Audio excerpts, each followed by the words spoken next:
નમસ્કાર, સમાચાર સાથે હું હિના. બુલેટિનની શરૂઆત કરીએ અમરેલીથી મળેલા સમાચારથી કે જ્યાં દરિયાઈ સુરક્ષા ઉપર તંત્ર એલર્ટ પર છે. તંત્ર પૂરું ધ્યાન રાખી રહ્યું છે. માછીમારોની તમામ બોટ તાત્કાલિક બોલાવવા આદેશ. માછીમારી કરવા ગયેલા મોટાભાગના માછીમારોને પરત બોલાવાયા છે. ફિશરીઝ વિભાગને સૂચના મળતા ફરીવાર ટોકન પ્રક્રિયા બંધ કરી દેવાઈ છે. આતંકી પ્રવૃત્તિ ન થાય તે માટે માછીમારોને પરત બોલાવાયા છે. જાફરાબાદ, ચાંચબંદર, ધારાબંદર પર માછીમારોને પરત બોલાવાયા છે. શિયાળ બેટ, નવા બંદર સહિતના બંદરો પર બોટો પરત બોલાવવા આદેશ આપી દેવાયો છે. નવી સૂચના ન મળે ત્યાં સુધી દરિયો ન ખેડવાના કડક આદેશ અપાયા છે.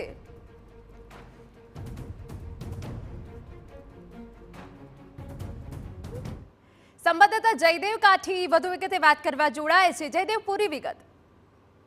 બિલકુલ હિના, દરિયાઈ સુરક્ષાને ધ્યાને લઈને મહત્વનો નિર્ણય છે તે લેવાયો છે. તમામ માછીમારો છે તેમની તાત્કાલિક બોટ છે તે ઇમરજન્સીમાં બંદર પર લાંગરવા માટેના આદેશ છે તે મળ્યા છે. ફિશરીઝ વિભાગને સૂચના આપવામાં આવતા તાત્કાલિક તેમને જે માછીમારો જે ટોકન હોય છે તે ટોકન પ્રક્રિયા બંધ કરવામાં આવી છે. ઉપરાંત દરિયાનો કોઈ દુરુપયોગ ન કરે, આતંકી પ્રવૃત્તિ ન કરે તે માટે તકેદારીના ભાગરૂપે તાત્કાલિક આ બોટો છે તે બોલાવવામાં આવી છે. જાફરાબાદ આસપાસના તમામ બંદરો છે ત્યાં માછીમારોને માછીમારી નહીં કરવા માટેની સૂચના આપી દેવામાં આવી છે. ઉપરાંત જ્યાં સુધી દરિયામાં જવા માટે નવી કોઈ સૂચના ન મળે ત્યાં સુધી કોઈએ દરિયો ન ખેડવા માટેની પણ સૂચના આપવામાં આવી છે. જે પ્રકારે તમામ જે એજન્સીઓ છે તે દરિયાઈ સુરક્ષાને લઈને હાલમાં એલર્ટ મોડમાં જોવા મળી છે. તમામ ગતિવિધિ ઉપર દરિયાઈ સીમા ઉપર નજર રાખી રહી છે. હિના, બિલકુલ આભાર. તો દરિયાઈ સુરક્ષાને લઈને તંત્ર એલર્ટ પર છે અને આગામી આદેશ ન આવે ત્યાં સુધી દરિયો ખેડવા પર પ્રતિબંધ રહેશે.